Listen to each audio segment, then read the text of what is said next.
ನಮಸ್ಕಾರ ಆತ್ಮೀಯ ವೀಕ್ಷಕರೇ, ಪ್ರೈಸ್ ದ ಲಾರ್ಡ್. ಹೇಗಿದ್ದೀರಾ?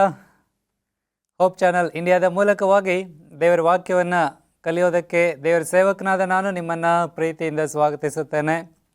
ದೇವರ ಕೃಪೆಯಿಂದ ನೀವೆಲ್ಲರೂ ಸುಕ್ಷೇಮವಾಗಿದ್ದೀರಾ. ಕುಟುಂಬದಲ್ಲಿ ಶಾಂತಿ, ಸಮಾಧಾನ, ಸಂತೋಷವನ್ನು ದೇವರು ಅನುಗ್ರಹಿಸ್ತಾ ಇದ್ದಾರೆ. ನಿಮ್ಮ ಕಷ್ಟ ದುಃಖಗಳಲ್ಲಿ ಸ್ವಾಮಿ ಪಾಲನ ಹೊಂದಿದ್ದಾರೆ ಹಾಗೂ ನಿಮ್ಮನ್ನು ಕಷ್ಟಗಳಿಂದ ಸ್ವಾಮಿ ಬಿಡಿಸ್ತಾ ಇದ್ದಾರೆ, ನಿಮ್ಮನ್ನು ಅಭಿವೃದ್ಧಿಪಡಿಸ್ತಾ ಇದ್ದಾರೆ ಅನ್ನುವಂಥ ನಂಬಿಕೆ ನಿರೀಕ್ಷೆಯೊಡನೆ ಈ ದಿನದ ದೈವಿಕ ಸಂದೇಶವನ್ನು ಕೇಳೋದಕ್ಕೆ ನಿಮ್ಮೆಲ್ಲರನ್ನ ಕ್ರಿಸ್ತ ಯೇಸುವಿನ ಮಧುರವಾದ ಹೆಸರಿನಲ್ಲಿ ವಂದಿಸಿ ಪ್ರೀತಿಯಿಂದ ಸ್ವಾಗತಿಸ್ತೇನೆ. ಒಂದು ಸಣ್ಣ ಪ್ರಾರ್ಥನೆಯೊಂದಿಗೆ ನಾವು ಈ ದಿನದ ಧ್ಯಾನವನ್ನು ಪ್ರಾರಂಭ ಮಾಡೋಣ. ಪ್ರಾರ್ಥನೆ ಮಾಡುವ. ನಮ್ಮನ್ನು ಬಹಳವಾಗಿ ಪ್ರೀತಿ ಮಾಡುವಂಥ ಪರಲೋಕದ ದೇವರೇ, ನಿನ್ನ ಪರಿಶುದ್ಧ ನಾಮಕ್ಕೆ ಸ್ತೋತ್ರವಾಗಲಿ. ದೇವ, ನೀನು ಒಳ್ಳೆಯವನು, ಸದಾಕಾಲ ಒಳ್ಳೆಯದನ್ನೇ ಮಾಡುವಾತನಾಗಿದ್ದಿ. ನಿನ್ನ ಪ್ರೀತಿ ಶಾಶ್ವತ, ನಿನ್ನ ಕರುಣೆ ಅಪಾರವಾಗಿರೋದಕ್ಕಾಗಿ ನಿಮಗೆ ಸ್ತೋತ್ರವಾಗಲಿ. ಕರ್ತನೇ, ನಿನ್ನ ವಾಕ್ಯದ ಮೂಲಕವಾಗಿ ನಿನ್ನ ಮಕ್ಕಳ ಸಂಗಡ ನೀನು ಮಾತನಾಡು. ಈ ವಾಕ್ಯವನ್ನು ಕೇಳಿಸಿಕೊಳ್ಳುವಂಥ ಪ್ರತಿಯೊಬ್ಬೊಬ್ಬ ವ್ಯಕ್ತಿಗಳನ್ನು, ಅವರ ಜೀವಿತವನ್ನು, ಅವರ ಕುಟುಂಬಗಳನ್ನು ನೀನು ಸ್ಪರ್ಶಿಸು. ದೇವರೇ, ಈ ವಾಕ್ಯದಿಂದ ನಾವು ಆತ್ಮಿಕ ಬಲವನ್ನು ಹೊಂದಿದವರಾಗಿ ಈ ಕ್ರೈಸ್ತಿಯ ಓಟದಲ್ಲಿ ಸ್ವಾಮಿ ಜೀವಬುಗ್ಗಿಯಾದಂಥ ನಿನ್ನನ್ನೇ ನಾವು ಆತುಕೊಂಡವರಾಗಿ ಅದರಲ್ಲಿ ಸವಿಯುತ್ತ ಅಭಿವೃದ್ಧಿಯನ್ನು ಕಾಣುವಂತೆ ಕೃಪೆ ಮಾಡೆಂದು ಯೇಸು ಸ್ವಾಮಿಯವರ ಹೆಸರಿನಲ್ಲಿ ಬೇಡುತ್ತೇನೆ ಕರ್ತ, ಆಮೇನ್.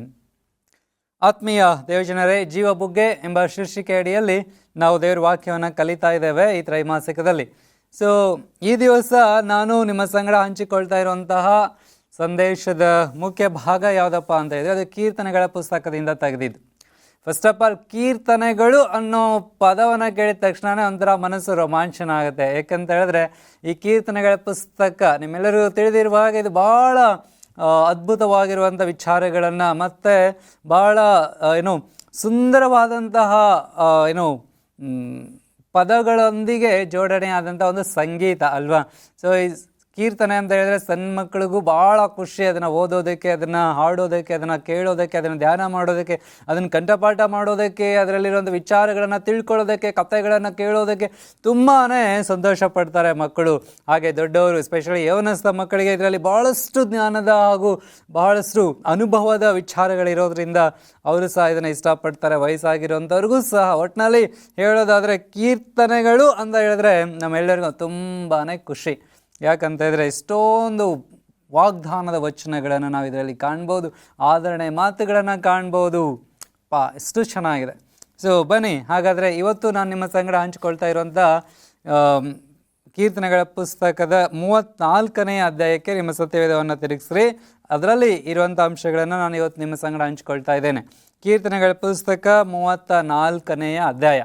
ಓಕೆ, ಕೀರ್ತನೆಗಳ ಪುಸ್ತಕ 34ನೇ ಅಧ್ಯಾಯದಲ್ಲಿ ದೇವರು ಭಾಳಷ್ಟು ಅದ್ಭುತವಾದಂಥ ಜ್ಞಾನ, ತಿಳುವಳಿಕೆಯನ್ನು ಭಕ್ತನಾದಂಥ ದಾವೀದನಿಗೆ ಕೊಟ್ಟು ದಾವೀದನ ಮೂಲಕವಾಗಿ ಈ ಕೀರ್ತನೆಯನ್ನು ಮಾಡಿದ್ದಾನೆ.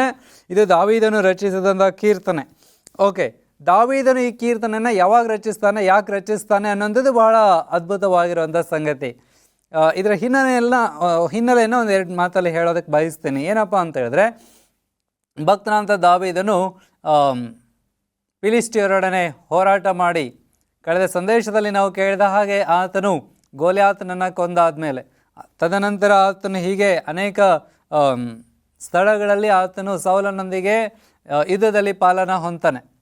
ಹೀಗೆ ಯುದ್ಧದಲ್ಲಿ ಪಾಲನ ಹೊಂದಿದಾದ ಮೇಲೆ ಏನಾಗುತ್ತೆ, ದಾವೀದನು ಡೇ ಬೈ ಡೇ ಆತನ ಕೀರ್ತಿ ಹೆಚ್ಚಾಗುತ್ತೆ. ಯುದ್ಧ ಮುಗಿಸ್ಕೊಂಡು ಹಿಂತಿರುಗಿ ಬರುವಾಗ ಅಲ್ಲಿರುವಂಥ ಸ್ತ್ರೀಯರು ಏನಂತ ಹಾಡ್ತಾರೆ ಅಂತ ಹೇಳಿದ್ರೆ, ಸೌಲನು 1000 ಗಟ್ಟಲೆಯಾಗಿ ಕೊಂದನು, ಆದರೆ ದಾವೀದನು 10,000 ಗಟ್ಟಲೆಯಾಗಿ ಕೊಂದನು ಅಂತ. ಒಬ್ಬ ದಾವೀದ ರಾಜ ಅಲ್ಲ, ಅವನೊಬ್ಬ ಸೈನ್ಯದ ಒಬ್ಬ ವ್ಯಕ್ತಿ ಅಷ್ಟೇ, ಅಥವಾ ಒಬ್ಬ ಸೈನಿಕ ಅಂತ ಅಂದ್ಕೊಳ್ಳೋಣ. ಸೊ ಒಬ್ಬ ಸೈನಿಕನನ್ನು ರಾಜನಿಗಿಂತ ಹೆಚ್ಚಾಗಿ ಹೊಗಳ್ತಾರೆ ಅಂತ ಹೇಳಿದ್ರೆ ಯಾವ ರಾಜನಿಗೆ ತಾನೇ ಸಹಿಸ್ಕೊಳ್ಳೋಕ್ಕಾಗುತ್ತೆ ಹೇಳಿ. ಸೊ ಹೀಗಾಗಿ ಇದರಿಂದ ಸೌಲನಿಗೆ ದಾವೀದನ ಮೇಲೆ ತುಂಬ ಕೋಪ ಬರುತ್ತೆ. ನೋಡಿ, ಇದರಲ್ಲಿ ದಾವೀದನೇನು ತಪ್ಪಿಲ್ಲ ಪಾಪ. ಅವನು ದೇವರು ಅವನಿಗೇನು ಜ್ಞಾನ ಕೊಟ್ಟಿದ್ದಾನೆ, ಶಕ್ತಿ ಕೊಟ್ಟಿದ್ದಾನೆ, ತಿಳುವಳಿಕೆ ಕೊಟ್ಟಿದ್ದಾನೆ, ಅದನ್ನು ಅವನು ಮಾಡಿಕೊಂಡು ದೇವ್ರ ಮಹಿಮೆಗೋಸ್ಕರ, ತನ್ನ ಜನರ ಒಂದು ಒಳಿತಿಗೋಸ್ಕರ, ತನ್ನ ರಾಜನ ಒಳಿತಿಗೋಸ್ಕರನ ಅವನು ಅದನ್ನು ಮಾಡ್ತಾ ಇದ್ದಾನೆ. ಬಟ್ ಸೌಲನಿಗೆ ಅಲ್ಲಿ ಏನೋ ಒಂದು ರೀತಿ ಕಸಿವಿಸಿ ಒಂಥರ ಈ ದಾವೀದನ ಮೇಲೆ ಒಂಥರ ಏನೋ ಜಿಗುಪ್ಸೆ ಆಗುತ್ತೆ, ಅಥವಾ ಒಂಥರ ಹೊಟ್ಟೆ ಕಿಚ್ಚು ಬರುತ್ತೆ ಅವನಿಗೆ. ಜಿಗುಪ್ಸೆ ಅನ್ನೋದಕ್ಕಿಂತ ಹೊಟ್ಟೆ ಕಿಚ್ಚು ಅನ್ನೋದು ಸರಿಯಾದ ಪದ ಅಂತ ಅಂದ್ಕೊಳ್ತೀನಿ.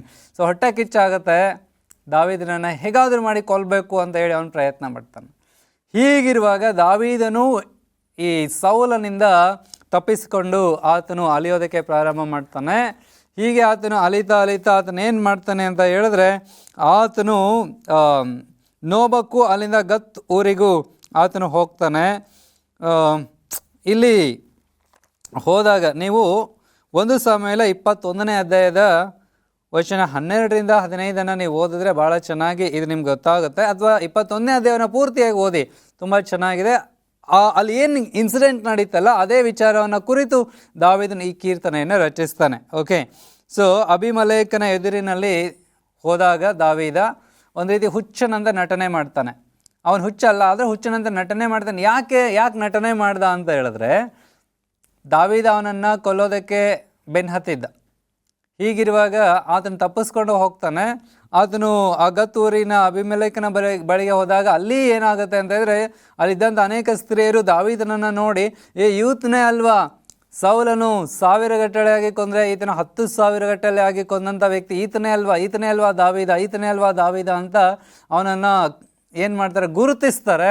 ಇದರಿಂದ ಅವನು ಆ ಒಂದು ಏನು ಅಧಿಕಾರಿಯ ಬಳಿಯಲ್ಲಿ ಆತನಿದ್ದಾನೆ. ಈಗ ಈತನೇ ಆ ವ್ಯಕ್ತಿ ಅಂತ ಗೊತ್ತಾದಾಗ ಆ ಅಬೀಮೆಲೆಕನ ಇವನನ್ನು ಸುಮ್ಮನೆ ಬಿಡ್ತಾನಾ? ಸೊ ಹೀಗಾಗಿ ಅಲ್ಲಿ ದಾವೀದ ಏನು ಮಾಡ್ತಾನೆ, ಆ ಜನ ಹೇಳ್ತಾ ಇರೋದೇನು ಸತ್ಯ ಅಲ್ಲ ಅನ್ನೋದನ್ನು ಅಬೀಮೆಲೆಕ ನಂಬುವ ಹಾಗೆ ಆತನು ಜೊಲ್ ಸುರಿಸ್ಕೊಂಡು ಹುಚ್ಚನಂತೆ ನಟನೆ ಮಾಡೋದಕ್ಕೆ ಪ್ರಾರಂಭ ಮಾಡ್ತಾನೆ. ಅದಾದಮೇಲೆ ಅವನು ಅಬೀಮೆಲೆಕನ ಏನು ಮಾಡ್ತಾನೆ, ಆಳುಗಳನ್ನ ಕರೆದು ಇವನನ್ನು ಇಲ್ಲಿಂದ ಓಡಿಸ್ರಿ ಅಂತ ಹೇಳ್ತಾನೆ. ಹುಚ್ಚನ ಕರ್ಕೊಂಡು ಬಂದು ಆಸ್ಥಾನದಲ್ಲಿ ಇಟ್ಟಿದ್ದೀರಾ ಅಂತ ಹೇಳಿ ಕೋಪ ಮಾಡ್ಕೊಳ್ತಾನೆ. ಅಲ್ಲಿಂದ ತಪ್ಪಿಸ್ಕೊಂಡು ದಾವೀದ ಹೋಗ್ತಾನೆ. ಸೊ ಹೀಗೆ ಅವನು ತನ್ನ ಪ್ರಾಣವನ್ನು ಉಳಿಸ್ಕೊಳ್ತಾನೆ. ಹೀಗೆ ಅವನ ಪ್ರಾಣವನ್ನು ಉಳಿಸ್ಕೊಂಡಾದ್ಮೇಲೆ ಈ ಕೀರ್ತನೆಯನ್ನು ಆತನು ರಚಿಸ್ತಾನೆ. ಓಕೆ, ಬನ್ನಿ ಹಾಗಾದರೆ ಈ ಕೀರ್ತನೆಯ 1ನೇ ವಚನದಲ್ಲಿ ಈ ರೀತಿಯಾಗಿ ಹೇಳ್ತಾನೆ, ನಾನು ಯೆಹೋವನನ್ನು ಎಡಬಿಡದೆ ಕೊಂಡಾಡುವೆನು, ಆತನ ಸ್ತೋತ್ರವು ಯಾವಾಗಲೂ ನನ್ನ ಬಾಯಲ್ಲಿರುವುದು, ನನ್ನ ಮನಸ್ಸು ಯೆಹೋವನಲ್ಲಿ ಹಿಗ್ಗುತ್ತಿರುವುದು, ಇದನ್ನು ದೀನರು ಕೇಳಿ ಸಂತೋಷಿಸುವರು ಎಂಬುದಾಗಿ ಆತನ ಪ್ರಾರಂಭ ಮಾಡ್ತಾನೆ. ಸೊ ಆತನು ಯಾವಾಗಲೂ ದೇವರನ್ನ ಸ್ತುತಿಸೋದಕ್ಕೆ, ಕೊಂಡಾಡೋದಕ್ಕೆ, ಹಾಡಿ ಹಾರಿಸಿ ಆತನನ್ನು ಕೀರ್ತಿಸೋದಕ್ಕೆ ಇಷ್ಟಪಡ್ತಾನೆ. ಯಾಕೆ? ಮತ್ತೆ ಅದನ್ನು ಹೇಳ್ತಾ ಇದ್ದಾನೆ 2ನೇ ವಚನದಲ್ಲಿ, ನನ್ನ ಮನಸ್ಸು ಇವನಲ್ಲಿ ಹಿಗ್ಗುತ್ತಿರುವುದು, ಇದನ್ನು ದೀನರು ಕೇಳಿ ಸಂತೋಷಿಸ್ತಾರೆ. ಮುಂದುವರೆದು 3ನೇ ವಚನ, ನನ್ನೊಡನೆ ಯೆಹೋವನನ್ನು ಕೊಂಡಾಡಿರಿ, ನಾವು ಒಟ್ಟಾಗಿ ಆತನ ಹೆಸರನ್ನು ಘನಪಡಿಸೋಣ ಎಂಬುದಾಗಿ ಹೇಳ್ತಾನೆ. ಸೊ ಯಾಕೆ ಮತ್ತು ನನ್ನ ಜೊತೆ ನೀವು ಸೇರಿಕೊಳ್ರಿ ಘನಪಡಿಸೋಣ ಅಂತ ಹೇಳ್ತಾನೆ. ಯಾಕೆ? ಆತ ನಮ್ಮನ್ನು ಸಹಿತ ಸೇರಿಸ್ಕೊಳ್ತಾ ಇದ್ದಾನೆ, ಕರೀತಾ ಇದ್ದಾನೆ ದೇವರನ್ನ ಆರಾಧಿಸೋದಕ್ಕೆ, ದೇವ್ರನ್ನ ಘನಪಡಿಸೋದಕ್ಕೆ, ದೇವ್ರನ್ನ ಕೀರ್ತಿಸೋದಕ್ಕೆ. ಯಾಕೆ ಅಂತ ನಾವು ನೋಡೋದಾದರೆ ಆತನು ಹೇಳ್ತಾನೆ, ನಾನು ಯೆಹೋವನ ಸನ್ನಿಧಿಯಲ್ಲಿ ಬೇಡಿಕೊಳ್ಳಲು ಆತನು ಸದುತ್ತರವನ್ನು ಕೊಟ್ಟು ಎಲ್ಲ ಭೀತಿಯಿಂದ ನನ್ನನ್ನು ತಪ್ಪಿಸಿದನು. ಯಾಕೆ ನಾವು ಆತನನ್ನು ಕೊಂಡಾಡೋದಕ್ಕೆ ಅಥವಾ ದೇವರನ್ನು ಕೊಂಡಾಡೋದಕ್ಕೆ ದಾವೀದನ ಕರೀತಾ ಇದ್ದಾನೆ ಅಂತ ಹೇಳಿದ್ರೆ ಅದಕ್ಕೆ ಕಾರಣ ಇದೆ ಪ್ರೇರೆ. ಆ ಕಾರಣ ಏನಪ್ಪ ಅಂತ ಹೇಳಿದ್ರೆ, ನಾನು ಯೆಹೋವನ ಸನ್ನಿಧಿಯಲ್ಲಿ ಬೇಡಿಕೊಳ್ಳುವಾಗ ಆತ ನನ್ನನ್ನು ಎಲ್ಲ ಭೀತಿಯಿಂದ, ಎಲ್ಲ ಭಯದಿಂದ, ಎಲ್ಲ ವೈರಿಗಳ ಕಾಟದಿಂದ, ಎಲ್ಲ ತರುವಂಥ ದುಷ್ಟರ ಕೈಗಳಿಂದ ನನ್ನನ್ನು ಆತನು ರಕ್ಷಿಸಿದ್ದಾನೆ, ನನ್ನನ್ನು ಕಾಪಾಡಿದ್ದಾನೆ, ನನ್ನನ್ನು ಸಂರಕ್ಷಿಸಿದ್ದಾನೆ. ಆದುದರಿಂದ ಆತನಿಗೆ ನಾನು ಸ್ತೋತ್ರ ಹೇಳ್ತೇನೆ, ಸ್ತುತಿಸ್ತೇನೆ, ಕೊಂಡಾಡ್ತೇನೆ, ನಾನು ಸಂತೋಷಿಸ್ತೇನೆ, ನನ್ನ ಸಂತೋಷದಲ್ಲಿ ನೀವು ಪಾಲನ್ನು ಹೊಂದ್ರಿ ಎಂಬುದಾಗಿ ಆತನು ಕರೀತಾ ಇದ್ದಾನೆ. ಪ್ರಿಯ ದೇವಜನರೇ, ಹೌದು, ನಾವು ದೇವರನ್ನು ಆರಾಧಿಸುವಂಥದ್ದು ಯುಕ್ತವಾಗಿದೆ. ಯಾಕೆ ಅಂತ ಹೇಳಿದ್ರೆ, ದಾವೀದನ ಜೀವಿತದಲ್ಲಿ ಅದ್ಭುತವನ್ನು ಮಾಡಿದಂಥ ದೇವರು, ದಾವೀದನನ್ನು ನಡೆಸಿದಂಥ ದೇವರು, ದಾವೀದನನ್ನು ಬಳಸಿಕೊಂಡಂಥ ದೇವರು, ದಾವೀದನನ್ನು ಉಪಯೋಗಿಸಿಕೊಂಡಂಥ ದೇವರು, ದಾವೀದನನ್ನು ಆಶೀರ್ವದಿಸಿದಂಥ ದೇವರು ಇವತ್ತು ನನ್ನನ್ನು, ನಿಮ್ಮನ್ನು ಸಹ ಆಶೀರ್ವದಿಸಿದ್ದಾನೆ. ಆತ ನಮಗೆ ಬೇಕಾದಂಥ ಎಲ್ಲ ಅಗತ್ಯತೆಗಳನ್ನು ಆತನು ಪೂರೈಸಿದ್ದಾನೆ. ಹೀಗಿರೋದ್ರಿಂದ ನಾವು ಯೆಹೋವನ ಸನ್ನಿಧಿಯಲ್ಲಿ ಆರಾಧಿಸುವಂಥದ್ದು ಯುಕ್ತವಾಗಿದೆ. ಮತ್ತು ಈವರೆಗೂ ಸುಮ್ಮನೆ ಯೋಚನೆ ಮಾಡಿ, ನಿಮ್ಮ ಜೀವಿತದಲ್ಲಿ ಎಷ್ಟು ಪ್ರಾರ್ಥನೆಗಳಿಗೆ ದೇವರು ಸದುತ್ತರವನ್ನು ಕೊಟ್ಟಿದ್ದಾನೆ. ಎಂದಾದರೂ ಆ ಪ್ರಾರ್ಥನಾ ವಿಜ್ಞಾಪನೆಗಳನ್ನು ನೀವು ಏನು ದೇವ್ರ ಮುಂದೆ ಸಲ್ಲಿಸಿದ್ರಿ, ಅವನ್ನ ನೋಟ್ ಮಾಡಿದ್ದೀರಾ? ಅಥವಾ ನಿಮಗೆ ಈವರೆಗೂ ಬಂದಂಥ ಉತ್ತರಗಳನ್ನು ಏನಾದರೂ ನೋಟ್ ಮಾಡಿದ್ದೀರಾ? ಪ್ರಿಯ ದೇವ ಮಗನೇ, ದೇವರ ಮಗಳೇ, ಇವತ್ತಿನಿಂದ ನೀವು ದೇವರ ಹತ್ರ ಏನೇನೆಲ್ಲ ಬೇಡ್ತೀರೋ, ಏನು ರಿಕ್ವೆಸ್ಟ್ ಕೊಡ್ತೀರೋ ಅದನ್ನು ಒಂದು ಡೈರಿನಲ್ಲಿ ಬರೀರಿ. ಹಾಗೆ ಅದು ಪಕ್ಕದ ಪೇಜನ್ನ ಹಾಗೆ ಖಾಲಿ ಬಿಡಿ. ನಿಮ್ಮ ಪ್ರಾರ್ಥನೆಗೆ ಸದುತ್ತರ ಬಂದಾಗ ಆ ಪಕ್ಕದ ಪೇಜ್ನಲ್ಲಿ ಡೇಟ್ ಸಮೇತ, ಟೈಮ್ ಸಮೇತ ಅಥವಾ ಪ್ರಾರ್ಥನಾ ವಿಜ್ಞಾಪನೆ ಸಮೇತ ಅದರ ಪಕ್ಕದಲ್ಲಿ ಬರೀರಿ ದೇವರು ಏನು ಉತ್ತರ ಕೊಟ್ಟಿದ್ದಾನೆ ಅಂತ. ಕೆಲವು ದಿವಸಗಳು ಅಥವಾ ಕೆಲವು ವರ್ಷಗಳು ಅಥವಾ ವರ್ಷದ ಅಂತ್ಯದಲ್ಲಿ ನೀವು ತೆಗೆದು ನೋಡ್ರಿ, ನಿಜವಾಗ್ಲೂ ನೀವು ಭಾಳಷ್ಟು ಸಂತೋಷಿಸ್ತೀರ, ಭಾಳಷ್ಟು ಹರ್ಷಿಸ್ತೀರ, ಭಾಳಷ್ಟು ಉಲ್ಲಾಸ ಪಡ್ತೀರ. ಯಾಕಂತ ಹೇಳಿದ್ರೆ ಒಂದಲ್ಲ ಎರಡಲ್ಲ ನಿಮ್ಮ ಎಲ್ಲ ವಿಜ್ಞಾಪನೆಗಳಿಗೆ ದೇವರು ಏನು ಮಾಡಿರ್ತಾನೆ, ಸದುತ್ತರವನ್ನು ಕೊಡ್ತಾನೆ. ಯಾಕಂದರೆ ನಮ್ಮ ದೇವರು, ನಾನು ನೀವು ಆರಾಧಿಸುವಂಥ ದೇವರು, ಆತನು ಮಾತನಾಡುವಂಥ ದೇವರು, ಆತನು ಕಿವಿಗೊಡುವಂಥ ದೇವರು, ಸದುತ್ತರವನ್ನು ದಯಪಾಲಿಸುವಂಥ ದೇವರು. ಪ್ರಿಯ ದೇವರ ಮಕ್ಕಳೇ, ಆತನು ಸದುತ್ತರವನ್ನು ಕೊಡುವ ಆತನಾಗಿದ್ದಾನೆ. ನಾವು ಯಾಕೋಬನ ವಿಚಾರಕ್ಕೆ ಬಂದಾಗ, ಕಳೆದ ಸಂದೇಶದಲ್ಲಿ ನಾನು ಅದನ್ನು ಹೇಳಿದ್ದೆ, ಯಾಕೋಬನು ತನ್ನ ಅಣ್ಣನ ವಿಷಯದಲ್ಲಿ ತುಂಬ ಭಯಪಟ್ಟು, ತನ್ನ ಅಣ್ಣ ಅಂದರೆ ಏಸಾವನು ನನ್ನನ್ನು ಕೊಂದು ಹಾಕ್ತಾನೇನೋ ಅಂತ ಹೇಳಿ ಆತನು ತುಂಬ ಭೀತಿಯಿಂದಿದ್ದ, ಭಯದಿಂದಿದ್ದ. ಆದರೆ ಆತನು ಭೀತಿಯಿಂದ ಇರುವಾಗ ದೇವರು ಆತನ ಭೀತಿಯನ್ನು ತಪ್ಪಿಸ್ತಾನೆ. ದೇವರು ಯಾಕೋಬನ ಸಂಗಡ ಹೋರಾಡಿ ಅಥವಾ ಯಾಕೋಬನು ದೇವರ ಸಂಗಡ ಹೋರಾಡಿ ಯಾಕೋಬನಿಗೆ ದೇವರು ಆಶೀರ್ವಾದವನ್ನು ಮಾಡ್ತಾನೆ. ನಾನು ನಿನ್ನ ಸಂಗಡ ಇದ್ದೇನೆ, ನಾನು ನಿನ್ನನ್ನು ಅಭಿವೃದ್ಧಿ ಪಡಿಸ್ತೇನೆ, ನೀನು ಹೋಗುವಲ್ಲೆಲ್ಲ ಬರುವಲ್ಲೆಲ್ಲ ನಿನ್ನ ಕೈ ಹಾಕಿ ಮಾಡುವಂಥ ಎಲ್ಲ ಕೆಲಸಗಳಲ್ಲಿ ಯೆಹೋವನು ನಿನಗೆ ಅಭಿವೃದ್ಧಿಯನ್ನು ಅನುಗ್ರಹಿಸ್ತಾನೆ ಎಂಬುದಾಗಿ ಆತನು ಆಶೀರ್ವಾದದ ಭರವಸೆಯನ್ನು ಹೊಂದುತ್ತಾನೆ. ಆತನ ಭಯ ಭೀತಿ ಎಲ್ಲವೂ ಹೊರಟೋಗಿ ಆತನ ಏನು ಮಾಡ್ತಾನೆ, ಮುಂದೆ ಏಸಾವನನ್ನು ಭೇಟಿಯಾಗುವಾಗ ದೇವರು ಏಸಾವನ ಹೃದಯದಲ್ಲಿ ಕಾರ್ಯವನ್ನು ಮಾಡಿ ಯಾಕೋಬನ ಮೇಲೆ ದಯೆಯನ್ನು ಪ್ರೀತಿಯನ್ನು ಹುಟ್ಟಿಸ್ತಾನೆ.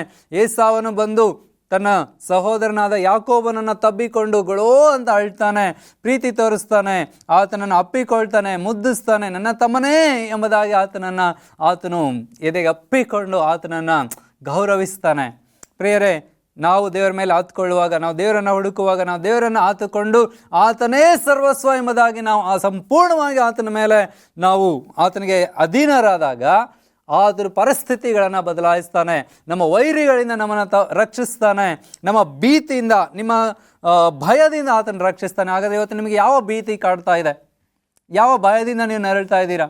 ಕೆಲವು ವರ್ಷಗಳ ಹಿಂದೆ ಕೊರೋನಾ ಭೀತಿ ಇತ್ತು, ಆದರೆ ಈಗ ನಿಮಗೆ ಇನ್ಯಾವ ಭೀತಿ ಇದೆ? ಅದು ಯಾವುದೇ ಭೀತಿ ಇರಲಿ, ಅದು ಸಾಲದ ಭೀತಿ ಇರಲಿ, ಸಾಲಗಾರರ ಕಾಟ ಇರಲಿ, ಇಲ್ಲ ನಿಮ್ಮ ಯಾವುದೇ ಸಮಸ್ಯೆಗಳಾಗಿರಲಿ, ಆದರೆ ದೇವರು ಹೇಳ್ತಾ ಇದ್ದಾನೆ ಏನಂತ, ನಾನು ಯೆಹೋವನ ಸನ್ನಿಧಿಯಲ್ಲಿ ಬೇಡಿಕೊಳ್ಳಲು ಆತನು ಸದುತ್ತರವನ್ನು ಕೊಟ್ಟು ಎಲ್ಲ ಭೀತಿಯಿಂದ ತಪ್ಪಿಸಿದನು ಎಂಬುದಾಗಿ ದಾವೀದನು ತನ್ನ ಅನುಭವವನ್ನು ಹಂಚಿಕೊಳ್ತಾ ಇದ್ದಾನೆ. ಇವತ್ತು ಈ ಅನುಭವ ನಂದು ನಿಮ್ಮದು ಆಗಬೇಕಂತ ಹೇಳಿದ್ರೆ ನಾನು ನೀವು ಸಹ ದಾವೀದನಂತೆ ದೇವರ ಮುಂದೆ ನಮ್ಮ ವಿಜ್ಞಾಪನೆಗಳನ್ನು ಹೇಳಿಕೊಂಡು ಆತನಿಂದ ನಾವು ಸದುತ್ತರವನ್ನು ಹೊಂದಿಕೊಳ್ಳೋಣ. ಹೇಗೆ ಯಾಕೋಬನು ದೇವರೊಂದಿಗೆ ಹೋರಾಡಿದನೋ ಹಾಗೆ ನಾನು ನೀವು ಸತತವಾದಂಥ ಪ್ರಾರ್ಥನೆಯಲ್ಲಿ ನಾವು ದೇವರೊಂದಿಗೆ ಹೋರಾಡೋಣ. ಪ್ರಿಯರೇ, ನಿಮ್ಮ ಕಷ್ಟಗಳು, ನಿಮ್ಮ ಸಮಸ್ಯೆಗಳು, ನಿಮ್ಮ ಬಲಹೀನತೆಗಳು, ನಿಮ್ಮ ಕುಂದು ಕೊರತೆಗಳು ಏನೇ ಇರಲಿ ಎಲ್ಲವೂ ಸಹಿತ ಆತನಿಗೆ ತಿಳಿದಿದೆ. ಆತ ನಿಮ್ಮ ಭೀತಿಯಿಂದ ಆತ ನಿಮ್ಮನ್ನು ತಪ್ಪಿಸ್ತಾನೆ. ಇವತ್ತು ಎಷ್ಟೋ ಜನರು, ಎಷ್ಟೋ ದಂಪತಿಗಳಿಗೆ ಮಕ್ಕಳಿಲ್ಲದೆ ಇರುವಂಥ ಒಂದು ಚಿಂತೆಗಳಿರಬಹುದು. ಅವ್ರು ಏನು ಮಾಡ್ತಾ ಇದ್ದಾರೆ, ಸಮಾಜಕ್ಕೆ ಹೆದರ್ತಾ ಇದ್ದಾರೆ, ಜನಕ್ಕೆ ಹೆದರ್ತಾ ಇದ್ದಾರೆ, ಜನ ಏನಂತಾರೆ, ಇದನ್ನು ನಾವು ಸಹಿತ ಅನುಭವಿಸ್ತಾ ಇದ್ದೇವೆ. ಆದರೆ ಜನ ಏನಂತಾರೆ, ನನ್ನ ಬಗ್ಗೆ ಏನು ಅಂದ್ಕೊಳ್ತಾರೆ, ಇತ್ಯಾದಿಗೆ ಎಷ್ಟೊಂದು ಸರಿ ನಾವು ಯೋಚಿಸ್ತೇವೆ, ಜನರಿಗೆ ನಾವು ಭಯ ಪಡ್ತೇವೆ. ಆದರೆ ದೇವರು ಹೇಳ್ತಾ ಇದ್ದಾನೆ, ಯೆಹೋವ ನಿನ್ನನ್ನು ಎಲ್ಲ ಭೀತಿಯಿಂದ ತಪ್ಪಿಸ್ತಾನೆ, ನೀನು ಆತನ ಮೇಲೆ ಭರವಸೆ ಇಡು. ಮುಂದೆ ನಾವು 5ನೇ ವಚನದಲ್ಲಿ ಓದುವಾಗ ದಾವೀದನು ಹೇಳ್ತಾನೆ, ಆತನನ್ನೇ ದೃಷ್ಟಿಸಿದವರು ಪ್ರಕಾಶವನ್ನು ಹೊಂದಿದರು, ಅವರ ಮುಖವು ಲಜ್ಜೆಯಿಂದ ಕೆಡೋದೇ ಇಲ್ಲ. ಪ್ರಿಯ ದೇವರ ಮಕ್ಕಳು, ಎಷ್ಟು ಅದ್ಭುತವಾದಂಥ ಮಾತು. ನಾವು ದೇವರನ್ನು ದೃಷ್ಟಿಸುವಾಗ ನಾವು ಪ್ರಕಾಶಿಸ್ತೇವೆ. ನಾವು ದೇವರನ್ನು ದೃಷ್ಟಿಸುವಾಗ ನಾವು ಆಶೀರ್ವಾದದಿಂದ ತುಂಬಿಸಲ್ಪಟ್ಟು ದೇವರು ಪ್ರಕಾಶವುಳ್ಳವನಾಗಿದ್ದಾನೆ. ಯಾಕಂದರೆ ದೇವರ ವಾಕ್ಯದಲ್ಲಿ ನಾವು ಓದ್ತೇವೆ, ಆದಿಕಾಂಡ 1ನೇ ಅಧ್ಯಾಯದ 1ನೇ ವಚನದಲ್ಲಿ ದೇವರು ಆದಿಯಲ್ಲಿ ಆಕಾಶವನ್ನು ಭೂಮಿಯನ್ನು ಉಂಟು ಮಾಡಿದನು, ಕತ್ತಲೆ ತುಂಬಿಕೊಂಡಿತ್ತು, ದೇವರು ಬೆಳಕಾಗಲಿ ಅಂತ ಹೇಳುವಾಗ ಬೆಳಕಾಯಿತು. ದೇವ್ರ ವಾಕ್ಯದಲ್ಲಿ ದೇವ್ರ ವಾಕ್ಯ ಹೇಳುತ್ತೆ, ನಾನೇ ಲೋಕಕ್ಕೆ ಬರಬೇಕಂತ ಬೆಳಕು ಎಂಬುದಾಗಿ ಸ್ವಾಮಿ ಹೇಳ್ತಾನೆ. ಮಾತ್ರವಲ್ಲ, ಅದೇ ಯೇಸು ಕ್ರಿಸ್ತನು ನಾನು ಬೆಳಕು ಅಂತ ಹೇಳಿದಂಥ ಅದೇ ಯೇಸು ಕ್ರಿಸ್ತನು ನಿನ್ನನ್ನು ನೋಡಿ ಅದನ್ನು ಹೇಳ್ತಾ ಇದ್ದಾನೆ, ನೀನು ಲೋಕಕ್ಕೆ ಬೆಳಕಾಗಿದ್ದೀಯಾ. ಪ್ರಿಯ ದೇವರ ಮಗನೇ, ದೇವ್ರು ಏನಂತ ಕರೀತಾ ಇದ್ದಾನೆ, ನಿನ್ನನ್ನು ಬೆಳಕು ಅಂತ ಕರೀತಾ ಇದ್ದಾನೆ. ಯಾಕಂತ ಇದ್ರೆ ನೀನು ಬೆಳಕಿನ ಮಗನಾಗಿದೀಯಾ, ನೀನು ಯೇಸು ಕ್ರಿಸ್ತನ ಮಗನಾಗಿದೀಯಾ. ಬೆಳಕಿಗೆ ಮೂಲನಾಗಿರುವಂಥ ಅಥವಾ ಸ್ವತಃ ಬೆಳಕಾಗಿರುವಂಥ ಯೇಸು ಕ್ರಿಸ್ತನ ಮಗಳು ನೀನಾಗಿರೋದ್ರಿಂದ ಆತ ನಿನ್ನ ಏನಂತ ಕರೀತಾ ಇದ್ದಾನೆ, ನೀನು ಲೋಕಕ್ಕೆ ಬೆಳಕಾಗಿದೀಯಾ. ಪ್ರಿಯ ದೇವರ ಮಕ್ಕಳೇ, ನಾವು ಲೋಕಕ್ಕೆ ಬೆಳಕಾಗಿರಬೇಕು ಅಂತ ಹೇಳಿದ್ರೆ ನಾವು ಏನು ಮಾಡಬೇಕಂತ ನಾವು ಆತನನ್ನು ದೃಷ್ಟಿಸಬೇಕು. ಆತನನ್ನು ದೃಷ್ಟಿಸಿದವರು ಪ್ರಕಾಶವನ್ನು ಹೊಂದುತ್ತಾರೆ. ಅಂದರೆ ದೇವರ ಆತ್ಮನನ್ನು ಧರಿಸಿಕೊಳ್ತಾರೆ, ಅಥವಾ ಕ್ರಿಸ್ತನನ್ನು ಧರಿಸಿಕೊಳ್ತಾರೆ, ಅಥವಾ ಕ್ರಿಸ್ತನಂತೆ ಮಾರ್ಪಡ್ತಾರೆ ಅನ್ನುವಂಥದ್ದನ್ನು ನಾವಿಲ್ಲಿ ಅರ್ಥ ಮಾಡ್ಕೋಬೋದು. ಮೋಶೆ ಪರ್ವತದ ಮೇಲೆ ಹೋಗಿ ಆತನು ದಶಾಜ್ಞೆಗಳನ್ನು ತರೋದಕ್ಕೆ ಅಂತ ಹೋದಾಗ ಆತನು 40 ದಿವಸಗಳ ಕಾಲ ದೇವರ ಸನ್ನಿಧಾನದಲ್ಲಿ ಅಥವಾ ದೇವರ ಪ್ರಸನ್ನತೆಯಲ್ಲಿ ಆತನ ಸಮಯವನ್ನು ಕಳೀತಾನೆ. ಆತನು ಅಲ್ಲಿಂದ ತಿರುಗಿ ಬಂದಾಗ ಆತನ ಮುಖ ಹೇಗೆ ಕಾಣ್ತಾ ಇತ್ತಂತೆ? ಪ್ರಕಾಶಿಸ್ತಿತ್ತು ಎಂಬುದಾಗಿ ವಾಕ್ಯದಲ್ಲಿ ಹೇಳುತ್ತೆ. ಸೊ ಜನ ಆತನ ಮುಖವನ್ನು ನೋಡೋದಕ್ಕೆ ಭಯ ಪಡ್ತಿದ್ರಂತೆ. ಹೀಗಿರೋದ್ರಿಂದ ಮೋಶೆ ಕೆಲವು ದಿವಸಗಳ ಕಾಲ ತನ್ನ ಮುಖಕ್ಕೆ ಆತನ ಮುಸುಕನ್ನು ಹಾಕೊಂಡು ಓಡಾಡ್ತಿದ್ನು ಎಂಬುದಾಗಿ ನಾವು ವಾಕ್ಯದಲ್ಲಿ ಓದ್ತೇವೆ. ಅಪ್ಪ, ಎಂಥ ಅದ್ಭುತವಾದಂತಹ ಪ್ರಕಾಶ! ಬರೀ ಆತನ ಸನ್ನಿಧಾನದಲ್ಲಿ ಕೆಲ 40 ದಿವಸ ಇದ್ದ ಮೋಶೆನೇ ಅಷ್ಟು ಆತನ ಮುಖ ಪ್ರಭಾವ ಅಷ್ಟು ಪ್ರಕಾಶಿಸ್ತಾ ಇತ್ತು ಅಂತ ಹೇಳಿದ್ರೆ, ನಾವು ನಿರಂತರಕ್ಕೂ ದೇವರ ಜೊತೆಗೆ ಪರಲೋಕದಲ್ಲಿ ಹಾಗೂ ನೂತನ ಆಕಾಶ ಭೂಮಂಡಲದಲ್ಲಿ ಇರ್ಲಿಕ್ಕೆ ಹೋಗ್ತೀವಲ್ಲ, ನಮ್ಮ ಮುಖ ಇನ್ನೆಷ್ಟು ಪ್ರಜ್ವಲಿಸಬಹುದು. ಅದಕ್ಕಿಂತ ಮುಂಚೆ ಈ ಲೋಕದಲ್ಲಿ ನಾವು ಜೀವಿಸುವಾಗ ದೇವರೊಂದಿಗೆ ನಮ್ಮ ಸಂಪರ್ಕ, ದೇವರೊಂದಿಗೆ ನಮ್ಮ ಅನ್ಯೂನ್ಯತೆ, ಪ್ರಾರ್ಥನಾ ಜೀವಿತ, ವಾಕ್ಯದ ಧ್ಯಾನ ಹಾಗೂ ನಾವು ದೇವರೊಂದಿಗೆ ಹೆಚ್ಚು ಸಮಯವನ್ನು, ಹೆಚ್ಚು ಸಂಬಂಧವನ್ನು ಹೊಂದೋದ್ರ ಮೂಲಕವಾಗಿ ನಮ್ಮ ಜೀವಿತ ಅದು ಅದ್ಭುತವಾಗಿ ಪ್ರಕಾಶಿಸುತ್ತೆ. ನಮ್ಮನ್ನು ನೋಡುವಂಥವರು ಕ್ರಿಸ್ತನನ್ನು ನಮ್ಮಲ್ಲಿ ಕಾಣುವಂಥವರಾಗಿದ್ದಾರೆ. ಸೊ ಯಾರು ಯೆಹೋವನನ್ನು ದೃಷ್ಟಿಸ್ತಾರೋ ಅವರ ಮುಖವು ಪ್ರಕಾಶಿಸುವುದು. ಅವರು ಲಜ್ಜೆಯಿಂದ ಕೆಡುವುದೇ ಇಲ್ಲ. ಲಜ್ಜೆ ಅಂತ ಹೇಳುವಾಗ ನಾಚಿಕೆ. ದೇವರು ನಮಗೆ ನಾಚಿಕೆನ ಹುಟ್ಟಿಸೋದಿಲ್ಲ, ಬದಲಾಗಿ ನಮ್ಮನ್ನು ಏನು ಮಾಡ್ತಾನೆ?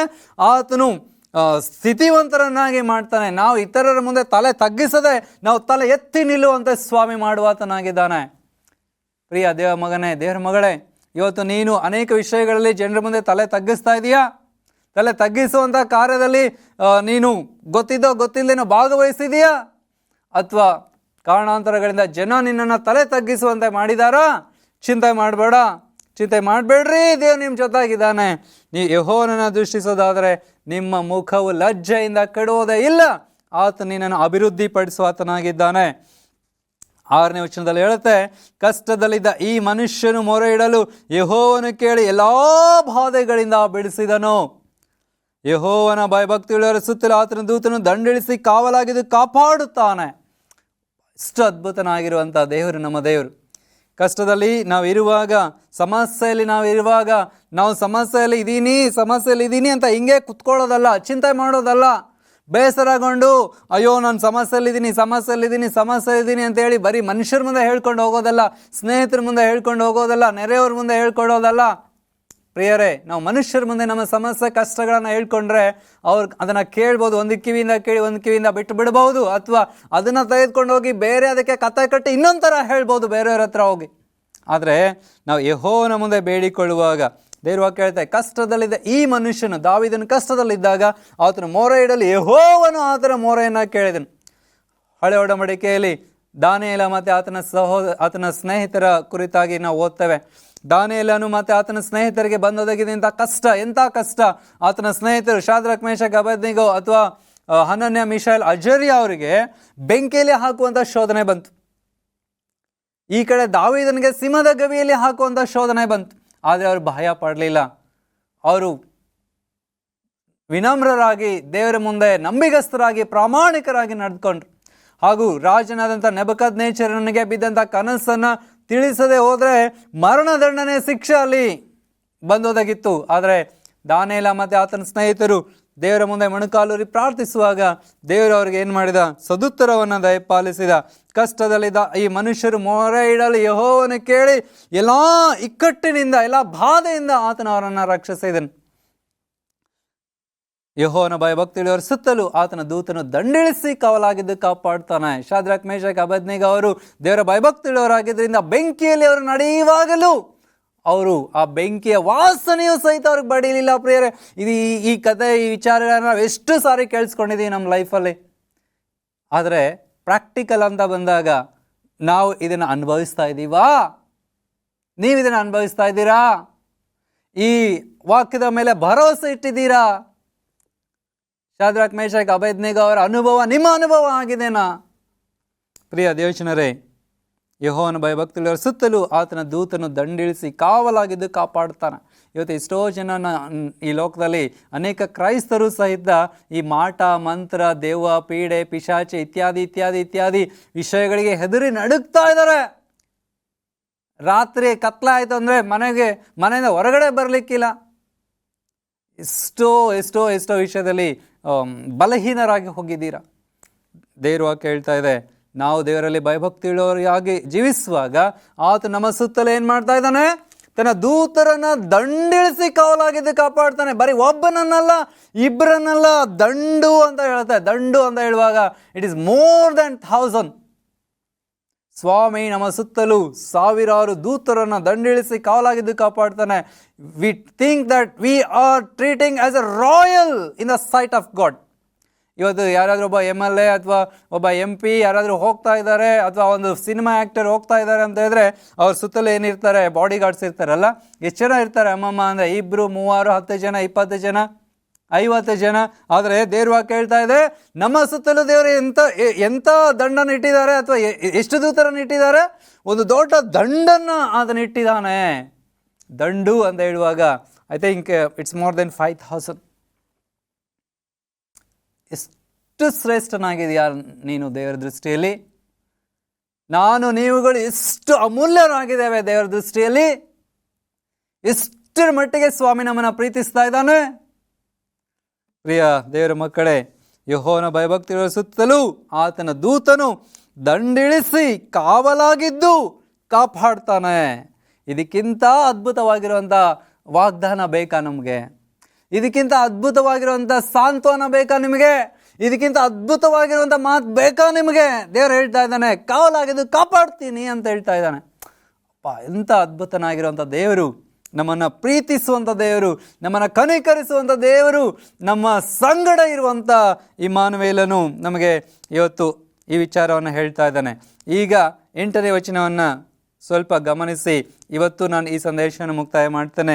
8ನೇ ವಚನದಲ್ಲಿ ಹೀಗೆ ಹೇಳ್ತಾ ಇದೆ, ಯೆಹೋವನು ಸರ್ವೋತ್ತಮನೆಂದು ಅನುಭವ ಸವಿದು ನೋಡಿರಿ, ಆತನನ್ನು ಆಶ್ರಯಿಸಿಕೊಂಡವರು ಎಷ್ಟೋ ಧನ್ಯರು.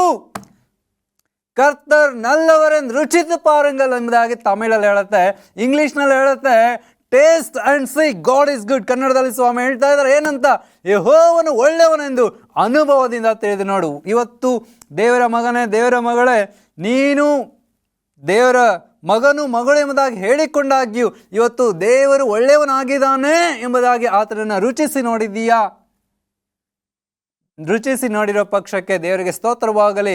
ನಿಮ್ಮ ಜೀವಿತದಲ್ಲಿ ದೇವರು ಎಷ್ಟೆಲ್ಲ ಅದ್ಭುತ ಮಹತ್ಕಾರ್ಯಗಳನ್ನು ಮಾಡಿದ್ದಾನೆ, ಎಷ್ಟು ಸಹಾಯವನ್ನು ಮಾಡಿದ್ದಾನೆ, ಎಷ್ಟು ಕಷ್ಟದಿಂದ ಬಿಡಿಸಿದ್ದಾನೆ, ಸಮಸ್ಯೆಯಿಂದ, ಸಂಕಟದಿಂದ, ರೋಗದಿಂದ, ಬಾಧೆಯಿಂದ, ಇಕ್ಕಟ್ಟಿನಿಂದ, ಬಿಕ್ಕಟ್ಟಿನಿಂದ, ನಿಂದೆ, ಅಪಮಾನಗಳಿಂದ, ನಾನಾ ಥರವಾದಂಥ ಸಮಸ್ಯೆಗಳಿಂದ ಆತ ನಿಮ್ಮನ್ನು ರಕ್ಷಿಸಿ ತನ್ನ ರೆಕ್ಕೆಯಲ್ಲಿ ನಿಮ್ಮನ್ನು ಬಚ್ಚಿಟ್ಟುಕೊಂಡು ಕಾಪಾಡ್ತಾ ಇದ್ದಾನೆ.